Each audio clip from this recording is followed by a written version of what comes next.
You, John Fitzgerald Kennedy, do solemnly swear. I, John Fitzgerald Kennedy, do solemnly swear.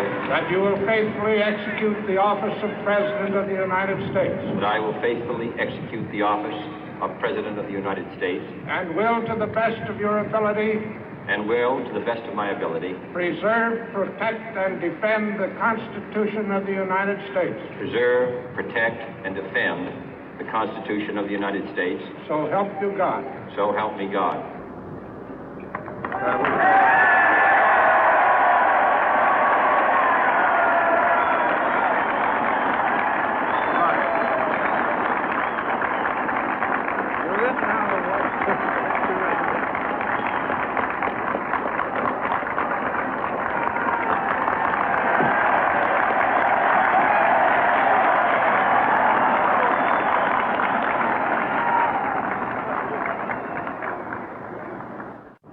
Vice President Johnson, Mr. Speaker, Mr. Chief Justice, President Eisenhower, Vice President Nixon, President Truman, Reverend clergy, fellow citizens.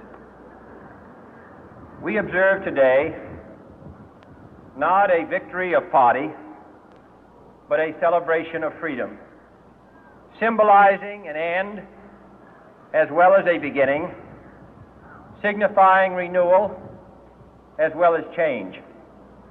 For I have sworn before you and Almighty God the same solemn oath our forebears prescribed nearly a century and 3/4 ago. The world is very different now, for man holds in his mortal hands the power to abolish all forms of human poverty and all forms of human life. And yet the same revolutionary beliefs for which our forebears fought are still at issue around the globe. The belief that the rights of man come not from the generosity of the state, but from the hand of God. We dare not forget today that we are the heirs of that first revolution. Let the word go forth from this time and place to friend and foe alike that the torch has been passed to a new generation of Americans born in this century, tempered by war, disciplined by a hard and bitter peace, proud of our ancient heritage, and unwilling to witness or permit the slow undoing of those human rights to which this nation has always been committed and to which we are committed today at home and around the world.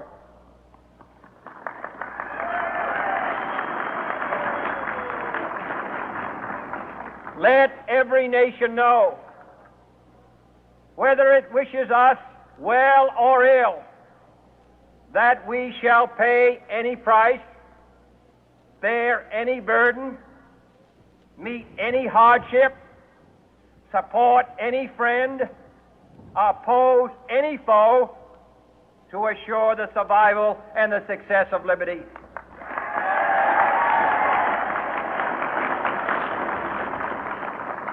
This much we pledge and more. To those old allies whose cultural and spiritual origins we share, we pledge the loyalty of faithful friends. United, there is little we cannot do in a host of cooperative ventures. Divided, there is little we can do, for we dare not meet a powerful challenge at odds and split asunder. To those new states whom we welcome to the ranks of the free, we pledge our word that one form of colonial control shall not have passed away merely to be replaced by a far more iron tyranny. We shall not always expect to find them supporting our view, but we shall always hope to find them strongly supporting their own freedom, and to remember that in the past, those who foolishly sought power by riding the back of the tiger ended up inside.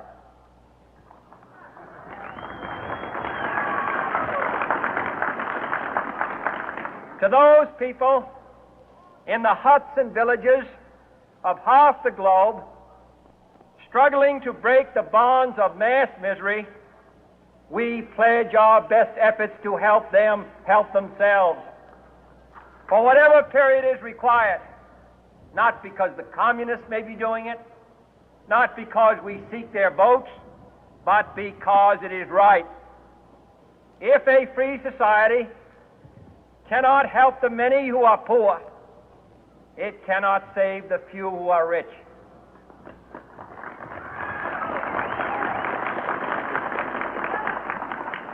To our sister republics south of our border, we offer a special pledge to convert our good words into good deeds, in a new alliance for progress, to assist free men and free governments in casting off the chains of poverty. But this peaceful revolution of hope cannot become the prey of hostile powers. Let all our neighbors know that we shall join with them to oppose aggression or subversion anywhere in the Americas. And let every other power know that this hemisphere intends to remain the master of its own house.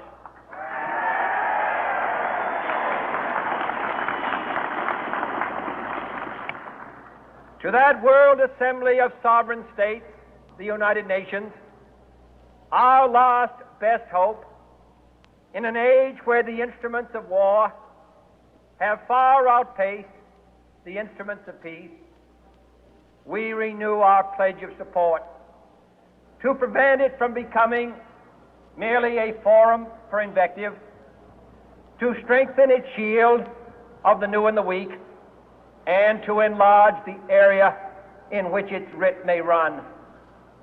Finally, to those nations who would make themselves our adversary, we offer not a pledge, but a request that both sides begin anew the quest for peace. Before the dark powers of destruction, unleashed by science, engulf all humanity in planned or accidental self-destruction, we dare not tempt them with weakness, for only when our arms are sufficient beyond doubt can we be certain beyond doubt that they will never be employed. But neither can two great and powerful groups of nations take comfort from our present course, both sides overburdened by the cost of modern weapons, both rightly alarmed by the steady spread of the deadly atom, yet both racing to alter that uncertain balance of terror that stays the hand of mankind's final war. So let us begin anew, remembering on both sides that civility is not a sign of weakness, and sincerity is always subject to proof. Let us never negotiate out of fear, but let us never fear to negotiate.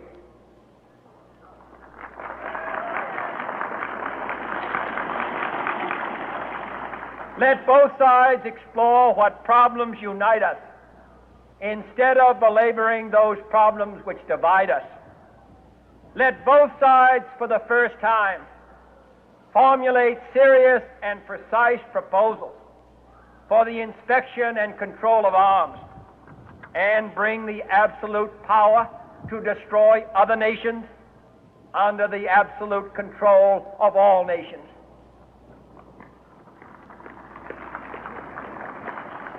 Let both sides seek to invoke the wonders of science instead of its terrors.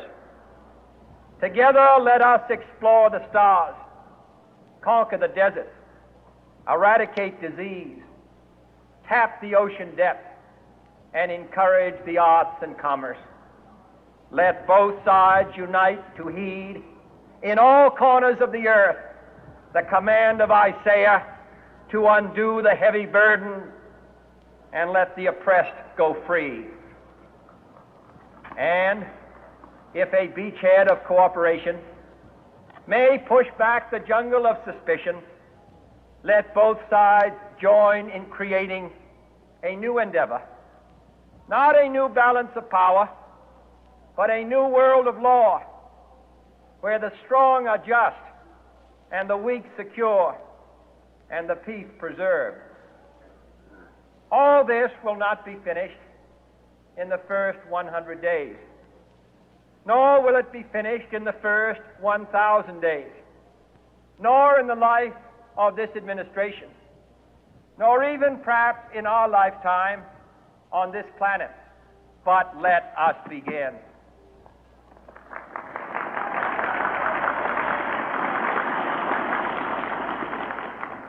In your hands, my fellow citizens, more than mine, will rest the final success or failure of our course.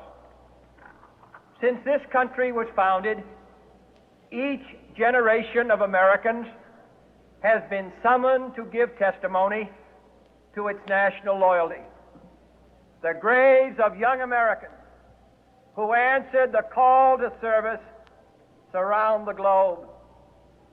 Now the trumpet summons us again, not as a call to bear arms, though arms we need, not as a call to battle, though in battle we are, but a call to bear the burden of a long twilight struggle, year in and year out, rejoicing in hope, patient in tribulation, a struggle against the common enemies of man, tyranny, poverty, disease, and war itself. Can we forge against these enemies a grand and global alliance, north and south, east and west, that can assure a more fruitful life for all mankind? Will you join in that historic effort?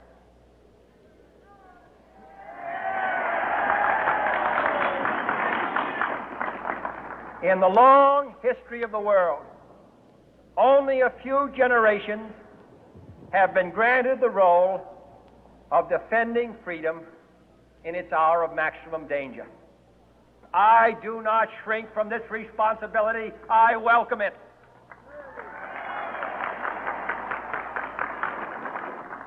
I do not believe that any of us would exchange places with any other people or any other generation. The energy, the faith, the devotion which we bring to this endeavor will light our country and all who serve it. And the glow from that fire can truly light the world. And so, my fellow Americans, ask not what your country can do for you, ask what you can do for your country.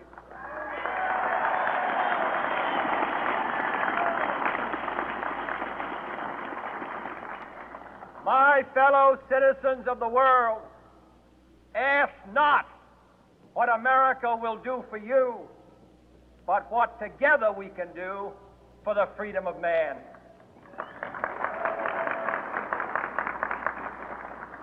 Finally, whether you are citizens of America or citizens of the world, ask of us here the same high standards of strength and sacrifice which we ask of you. With a good conscience, our only sure reward, with history the final judge of our deeds, let us go forth to lead the land we love, asking His blessing and His help, but knowing that here on earth God's work must truly be our own.